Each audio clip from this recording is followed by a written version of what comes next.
Al-Asr surat ke-17 mulai ayat 71. A'udzu billahi minasyaitonir rajim. Bismillahirrahmanirrahim. Ya, kita pahami mulai ayat 71. Yauma nad'u kulla unasin bi imamihim. Karena suatu hari yang Allah panggil tiap umat dengan pemimpinnya. Ya, kalau umat Islam pemimpinnya Rasulnya, ya Nabi Muhammad SAW. Itu masing-masing dipanggil, dikumpulkan dengan pemimpinnya. Faman utiya kitabah biyamini. Nah, dan barang siapa yang diberikan kitab amalnya di tangan kanannya, maka mereka ini akan membaca kitabnya itu. Wala yudlamuna fatila, dan mereka tidak dianiaya sedikit pun. Artinya yang menerima kitabnya dengan tangan kanannya itu berarti kitabnya kitab yang baik, catatannya catat iman dan amal soleh.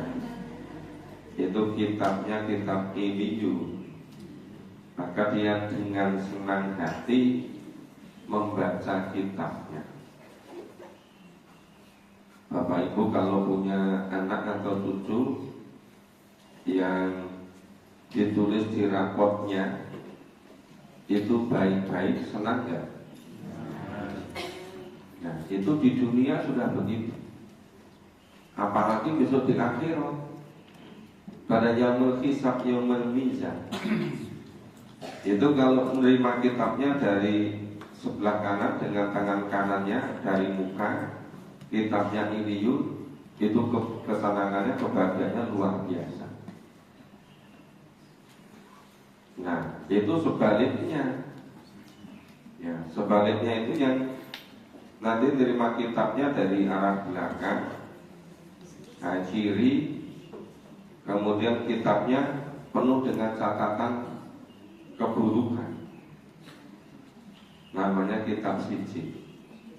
Digambarkan wa man kana bi hadhil a'ma.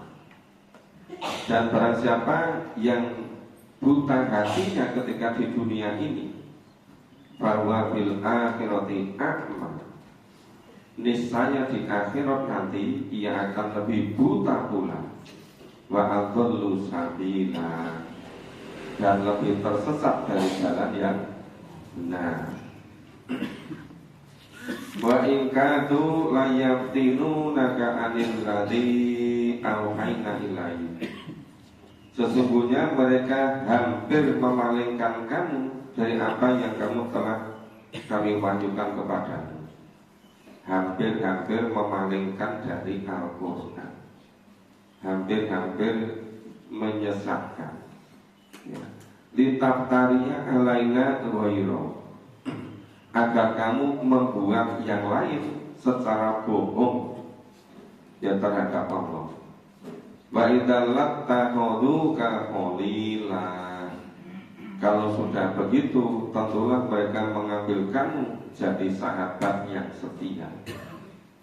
Kenapa dijadikan sahabat yang setia? Jika sama-sama mengajak kesesatan. Yang namanya orang-orang yang sesat itu menggunakan seluruh kekuatannya untuk menyesatkan orang.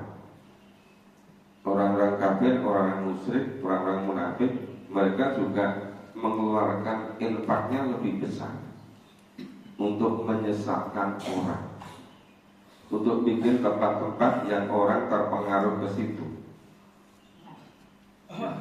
Itu kalau orang imannya enggak kuat, hampir-hampir tergelincir, hampir-hampir berpaling dari apa yang Allah wahyukan kepada Nabi, mengikuti jalan hidup ala mereka.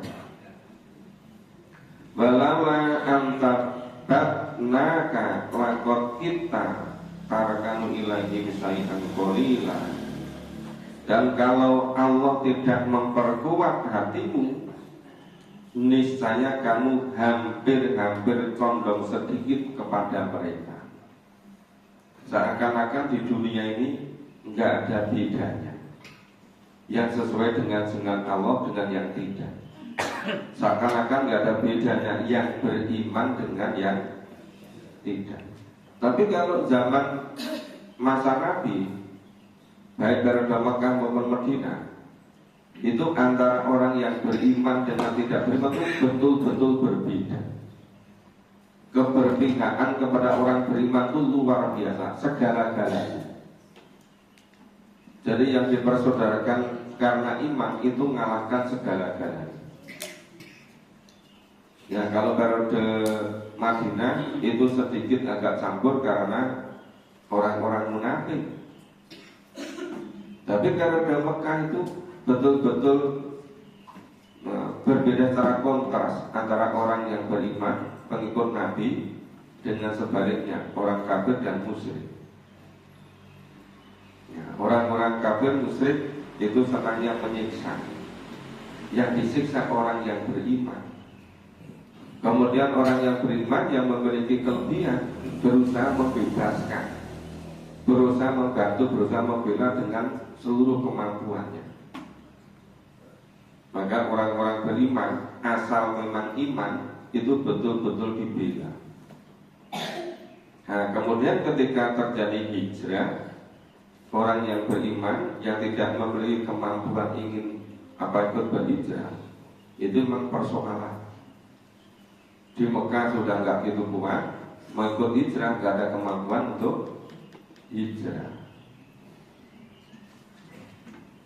Nah, kemudian secara berangsur-angsur itu bertahap ikut hijrah.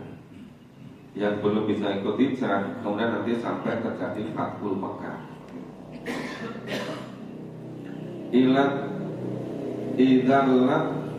Idalla adaknaka dzifal hayati wa dzifal mamat. Kalau terjadi demikian,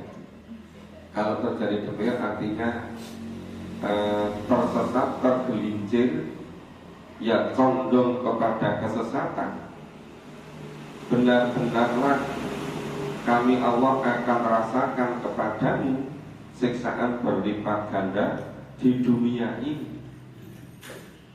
Di dunia sudah disiksa berlipat ganda. Nah, apa siksaannya berlipat ganda? Ada siksaannya itu memang kekurangan segala macam, tidak bisa memenuhi keinginannya. Karena keinginannya, nafsunya selalu bertambah-tambah terus. Bisa jadi kepala-kepala suku Quraisy, musyrik kafir, itu secara dohir materi melimpah, tetapi selalu resah, tidak mengalami ketentraman, tidak mengalami ketenangan. Bisa jadi sebaliknya, orang-orang yang beriman secara dohirnya kekurangan kebutuhan materi, tetapi mengalami ketenangan, mengalami kedamaian. Nah, kalau benar-benar ya Allah akan menimpakan siksaan berlipat ganda di dunia ini. Ya, begitu pula siksaan berlipat ganda sesudah mati. Jadi wadifal mamat, ada adifal hayat, ada adifal mamat.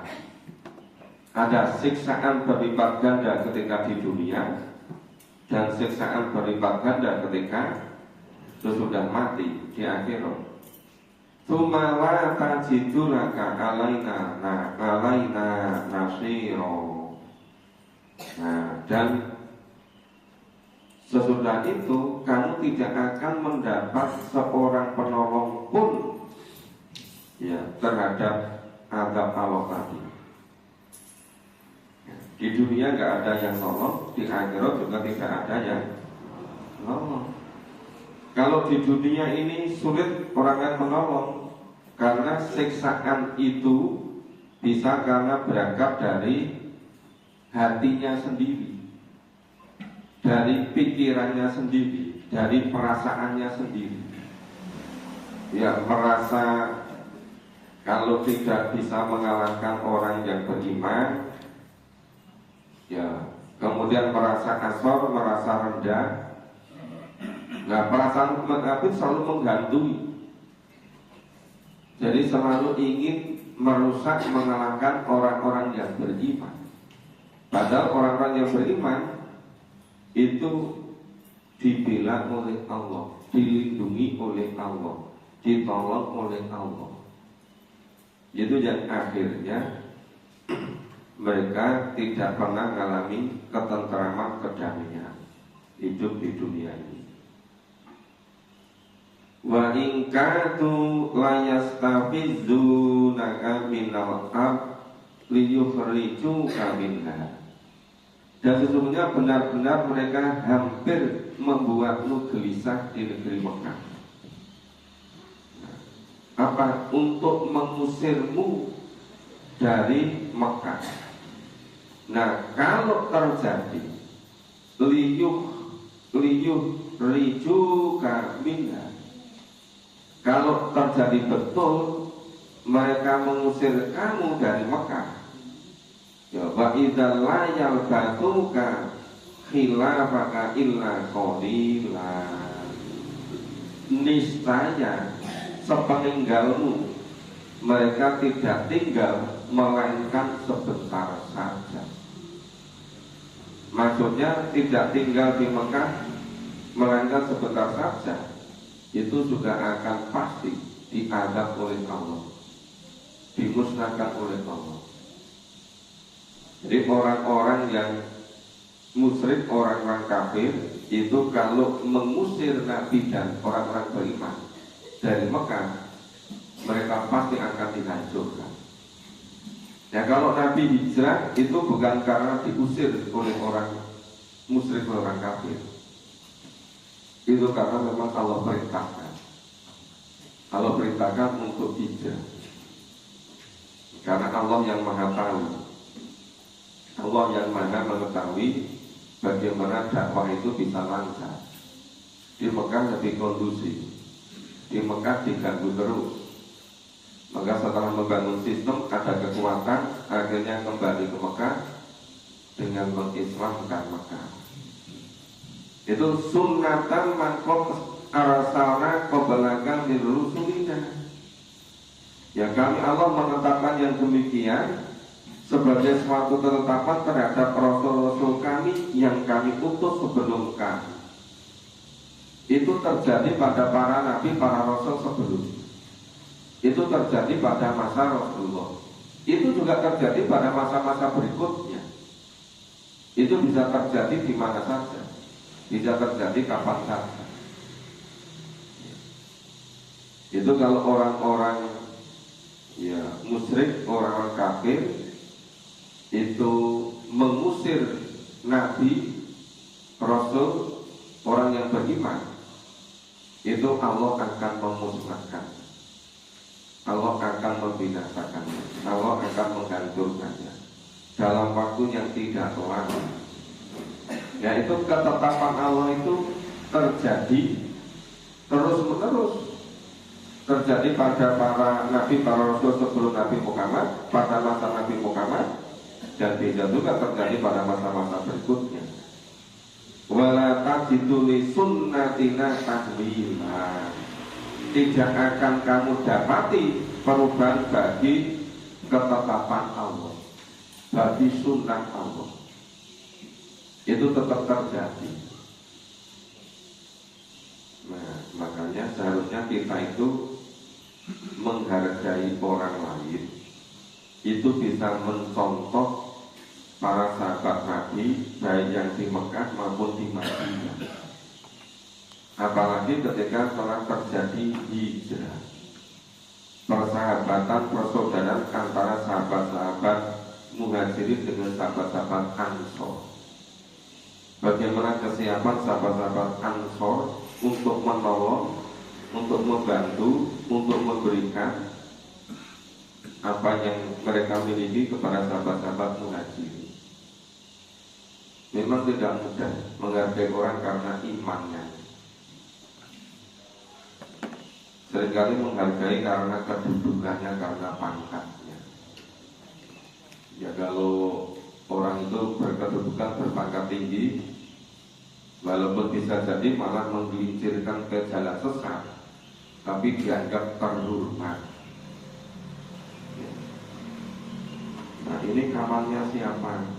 Ini kawannya pejabat ini. Padahal itu hanya sebentar di dunia. Merasa lebih bangga berkawan dengan orang-orang yang memiliki kedudukan, walaupun imannya belum tentu beres. Dan tidak merasa bangga berkawan dengan orang-orang yang sama-sama memahami Quran, ya, meskipun tidak memiliki kedudukan tinggi. Yang kedudukan di hadapan Allah itu berbeda. Kalau menempatkan sama-sama orang yang beriman, itu pada kedudukan yang tinggi. Tapi kalau manusia itu dilihat posisi di dunia. Nah, berbeda kan? Makanya tidak mudah itu mencontoh kehidupan Nabi dan para sahabat baik dari Mekah maupun Madinah. Padahal seperti itu yang bisa memberikan kekuatan. Seperti itu yang menjadi dasar membangun sistem kehidupan yang menjadi kuat. Jadi sebelum kita merasa senang bersahabat, ya, merasa bangga karena sama-sama seiman, sama-sama memahami dan mengamalkan Quran, itu sepertinya sistem masih belum akan terbentuk dengan baik. Ya, masih akan dikalahkan dengan pengaruh-pengaruh duniawi. Lebih mementingkan ya hal-hal yang bersifat duniawi. Belum betul-betul mempertimbangkan karena persoalan-persoalan karena iman dan ukhuwah. Kita lanjutkan, kita baca ayat 78. A'udzu billahi minasyaitonir rajim. Jadi setelah bagaimana persoalan keimanan, persoalan ketauhidan, persoalan hubungan antara orang yang beriman dengan orang-orang yang tidak beriman, itu sudah diingatkan oleh Allah demikian mendalam. Baru berikutnya diperintah untuk ibadah, ya, diperintah aqimi sholat, dirikanlah sholat. Jadi ibadah sholat itu setelah keimanannya beres, ya, baru aqimi sholat, dirikanlah sholat. Lidulu kisangsi ila gosakil lain. Dari sesudah matahari tergelincir, ya, matahari tergelincir siang hari, ya, dari liduluki samsi ila gosakil lain, sampai gelap malam, gelap gulita. Itu sudah zuhur, asar, maghrib, isya. Ya. Liduluki samsi ila gosakil lain, wa Qur'anal fajr. Dan dirikanlah pula sholat fajar, ya, sholat fajar, sholat subuh. Jadi berarti tadi mulai matahari tergelincir itu sholat zuhur, sholat asar, maghrib, isya. Kemudian terus sholat fajar, waktu sholat subuh. Inna Qur'anal fajri kana masyhuda. Sesungguhnya sholat subuh itu, ya, betul-betul disaksikan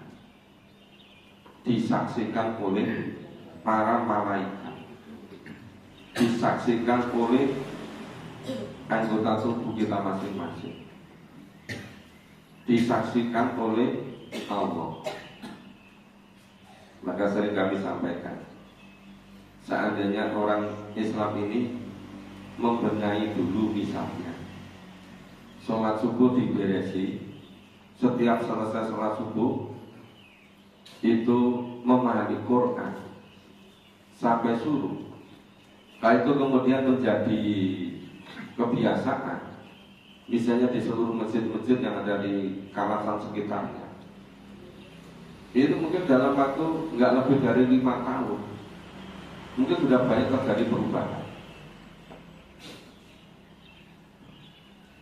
Itu masing-masing masjid ngadakan. Kalau misalnya belum mampu, belum ada yang dampingi, gabung dengan masjid yang dekat. 3-4 masjid gabung jadi satu. Nanti kalau masing-masing sudah ada yang mendampingi, bisa bertambah lagi masjid. Ya kalau setiap pagi, seminggu 7 hari, itu berarti setahun ya kira-kira 365 kali. Itu kalau 2 tahun sudah bisa menyelesaikan Al-Quran. Itu kemudian diulang sampai 2-3 kali, insya Allah lebih mendalam. Itu akan terjadi perubahan-perubahan. Nah, tetapi belum tentu yang diajak itu mau. Iya kan? Diajak memahami Quran itu belum tentu mau. Ada alasannya macam-macam. Pak, kalau pagi saya nggak bisa. Kenapa? Karena dulu jalan-jalan. Jadi elang jalan itu lebih penting dari memahami Quran. Ada lagi, saya kalau subuh nggak bisa Pak. Kenapa? Nanti kesiangan kerjanya. Nah, memang tidak mudah ya, Pak. Yang waktu yang paling memungkinkan bisa fokus memang pagi. Maka inna Qur'an al-fajri kana masyhuda. Nah tadi setelah sholat wajib, mulai dari tergelincirnya matahari, sholat zuhur, asar, maghrib, isya, kemudian sholat subuh, terus ditambah wa minal laili fatahajat bihi nafilatan lak. Dan pada sebagian malam hari bersembahyang tahajudlah kamu sebagai suatu ibadah nafilah, sebagai tambahan ibadah sunat bagimu. Nafilah tambahan.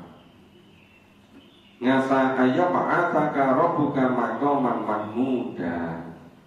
Mudah-mudahan Tuhanmu mengangkat kamu ke tempat yang mahmuda, yang terpuji. Jadi di sini sebetulnya ada ya susunan, ada tartib.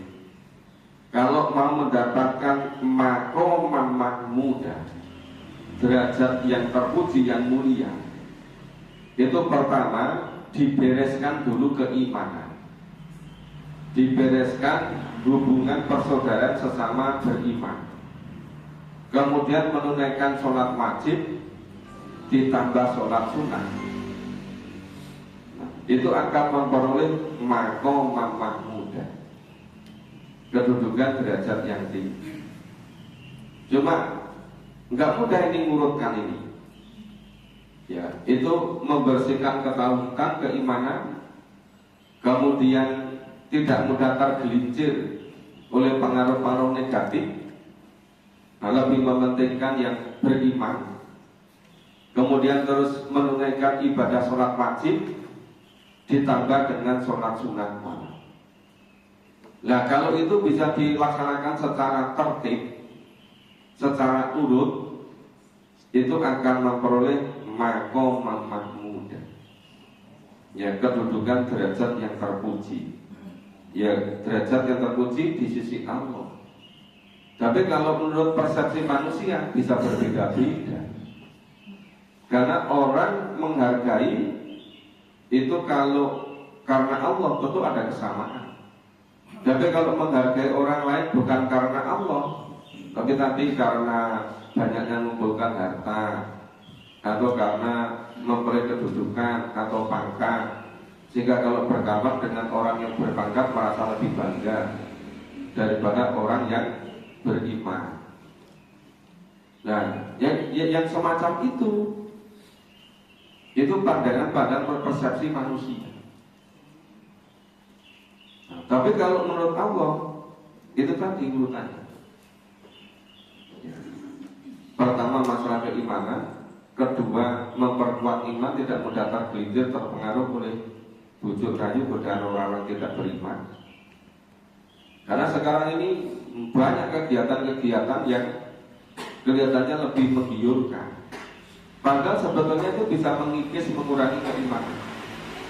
Lebih bangga ikuti kegiatan orang-orang yang tidak beriman, mementingkan yang tidak beriman daripada yang beriman. Kalau itu sudah diberesi, kemudian sholat wajib ditambah sholat sunnah, itu kemudian Allah menjamin maqama mahmuda.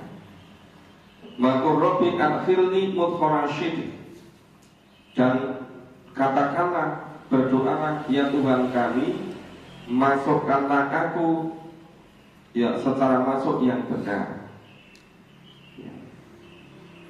Itu mudkharashid, masukkanlah kami dengan masuk yang benar. Wa akhrijni mukhrajashid, dan keluarkanlah kami, ya, keluarkan kami pula, ya, secara keluar yang benar, yang baik pula.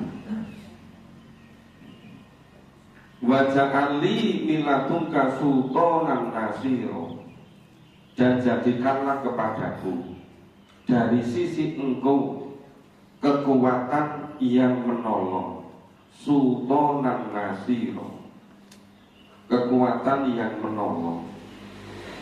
Nah, kita dituntunkan untuk memohon kepada Allah supaya kita ya memasuki suatu ibadah dan selesai daripadanya dengan niat yang lillah, semata-mata karena Allah, penuh keikhlasan, ya, membersihkan dari segala macam penyakit hati, terutama dari riya, dari takabur, dari sombong. Itu yang bisa merusak pahala. Sekarang memang nggak mudah. Bisa ibadah tanpa selfie, bisa nggak?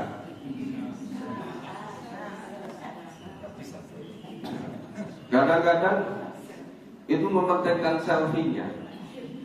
Ya sebetulnya selfie itu tujuannya apa? Nah, ini kan repot kan? Lah kalau zaman Nabi, zaman sahabat dulu memang tidak secanggih sekarang media, mungkin relatif terjaga. Nah sekarang itu kemana-mana, ya, ke selfie kemudian di-upload, ya, di-update. Ya itu yang kemudian tidak mudah untuk menjaganya. Ya, jadi untuk apa ya, menjaga ibadah dari riya, dari pamer, itu tidak mudah. Ya, ayat ini juga mengisyaratkan kepada Nabi supaya hijrah dari Mekah ke Madinah, ya, supaya itu betul-betul untuk bagaimana dakwah ini bisa terpelihara, terjaga, berkembang dengan baik. Ya, bisa juga dipahami itu dengan yang dimaksud dengan Robi adkhilni mudkhalan sidqi, itu masuk ke alam kubur dalam keadaan husnul khotimah. Kemudian ba'akhrijni mukhrajan sidqi, itu keluar dari alam kubur yaumil ba'ar, itu dalam keadaan yang baik. Ya, pada yaumil ba'ar diciptakan kembali dengan wajah yang bersinar-sinar, yang berseri, yang serba menyenangkan. Itu enggak mudah. Maka Allah menuntunkan supaya kita berdoa memohon, Rabbi adkhilni mudkhalan sidqi, ya Allah masukkanlah kami masuk ke alam kubur dengan sebaik mungkin. Jadi masuk ke kubur dengan husnul khotimah. Wa akhrijni mudkhara sidqi, dan keluarkanlah kami dari kubur, karena yaumil ba'ats, dibangkitkan kembali dalam keadaan yang baik. Waja'ali miladunka sultanan nasiro, dan berikanlah kepada kami dari sisi engkau kekuatan yang menolong. Ya siapa itu? Ya dari Allah. Allah jadi pelindungnya, Allah jadi penolongnya. Setelah mengusahakan iman sebersih semaksimal mungkin, kemudian dilanjutkan dengan ibadah, ya ibadah wajib, ibadah sunnah, mohon kepada Allah supaya diwafatkan dalam keadaan baik dan dibangkitkan kembali dalam keadaan baik. Nah, nanti tinggal selama-lamanya di surga. Bagu ja'al haqqu wa zaqal batil, dan katakanlah yang benar telah datang, yang batil pasti lenyap.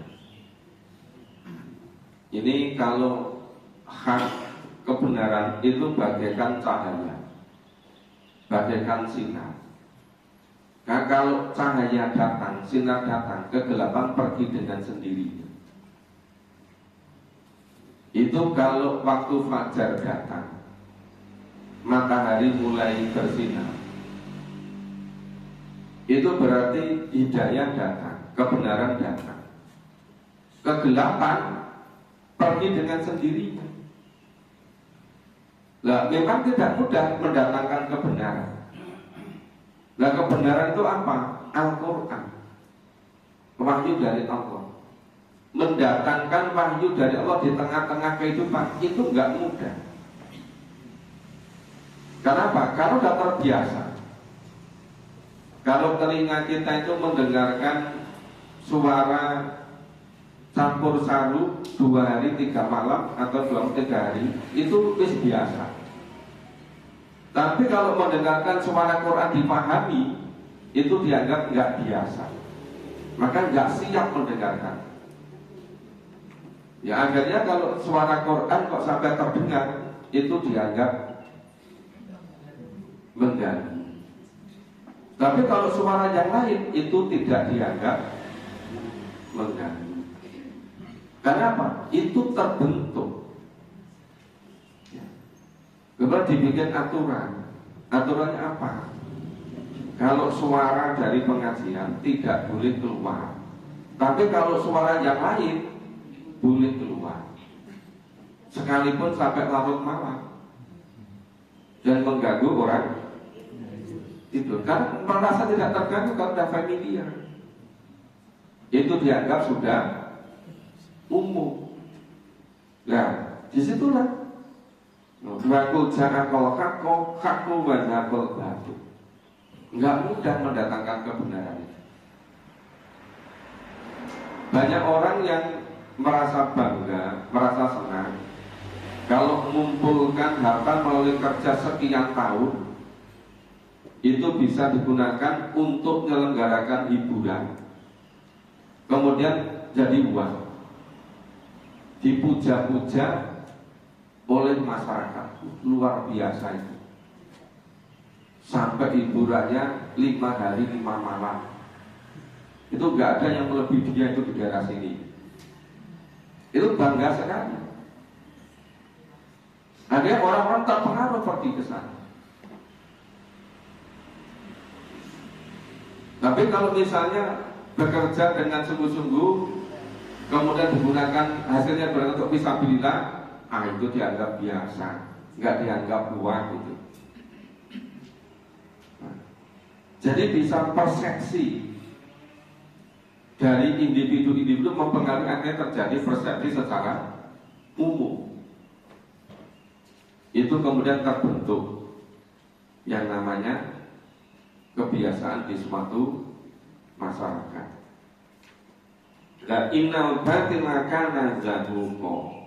Sesungguhnya yang batin itu sesuatu yang pasti lenyap. Itu kalau mampu menghadirkan kebenaran, kalau mampu menghadirkan cahaya, gelap pasti sirna. Tapi kalau nggak mampu menghadirkan cahaya, tetap gelap gulita. Nah, memang tidak mudah mendatangkan kebenaran, mendatangkan cahaya, karena sudah terlanjur berpuluh-puluh tahun, beratus-ratus tahun terjadi seperti itu. Itu bisa jadi terbentuk dibiasakan sejak zaman koloni dulu, sejak zaman penjajah dulu, karena ingin menjauhkan umat Islam dari kitab sucinya. Nah, mungkin, sangat mungkin terjadi seperti itu. Oke, ayat 81 sampai ayat 81. Ini belum surga. Kita lanjutkan baca. A'udzu billahi minasyaitonir rajim. Sebentar ini ayat 82. Wa nunazzilu minal Qur'an. Dan kami Allah menurunkan Al-Qur'an. Nah, Al-Quran itu apa? Ma huwa sifa'u wa rahmatul lil mu'minin. Al-Quran itu menjadi sifat, menjadi penawar, menjadi penyembuh, ya, menjadi penyembuh, menjadi penawar, sifat, wa rahmat, dan menjadi rahmat lil mu'minin, bagi orang-orang yang mukmin. Yang namanya sifat menjadi penawar, menjadi penyembuh, itu sebagian besar sebetulnya sifat umafisud,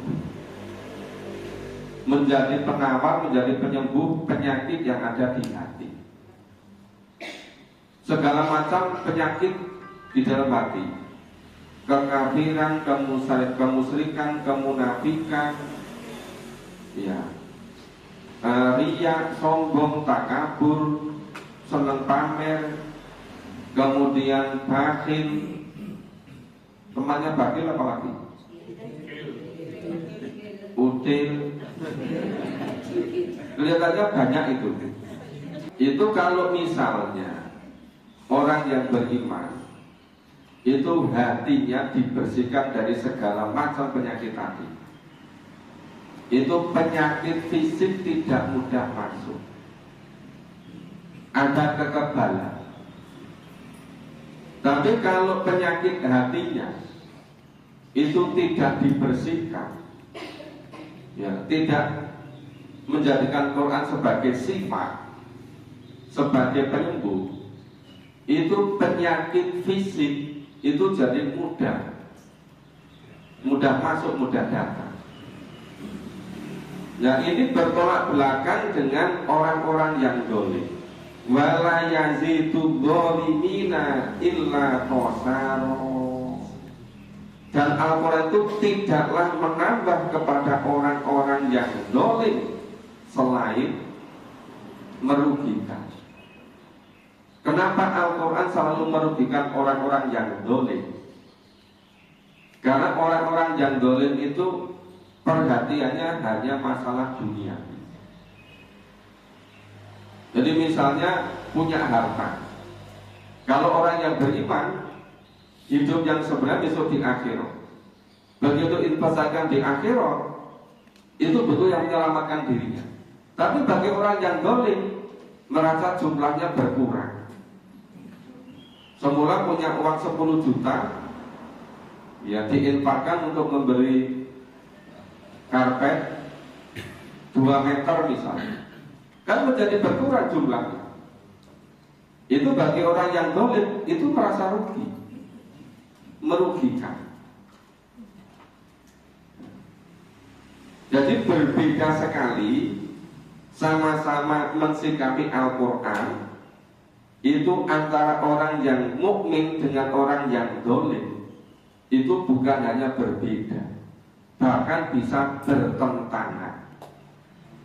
Ya, Al-Quran bagi orang yang beriman itu jadi sifat, menjadi penyembuh, menjadi penawar dari segala macam penyakit dan menjadi rahmat.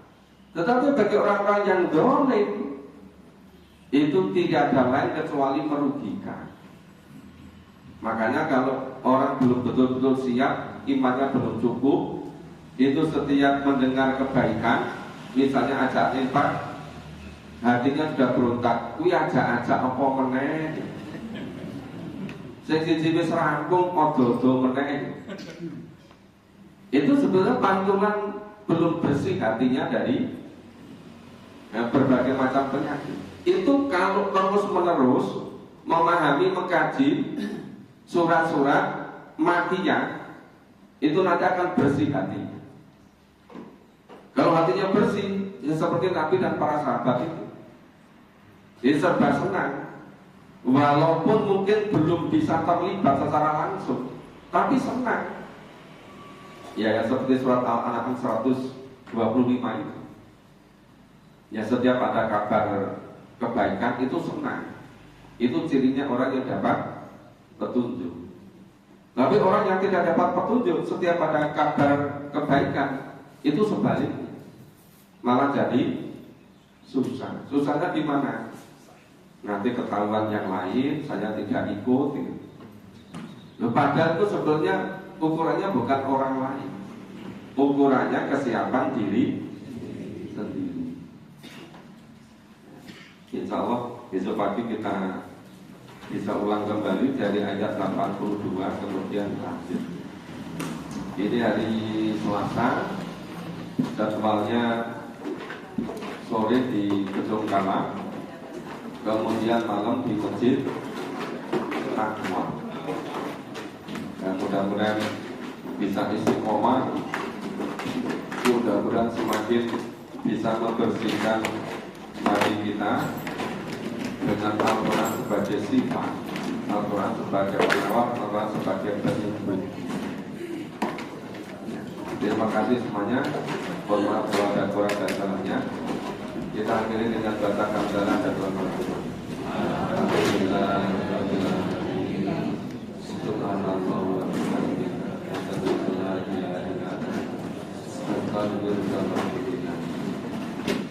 Assalamualaikum warahmatullahi wabarakatuh.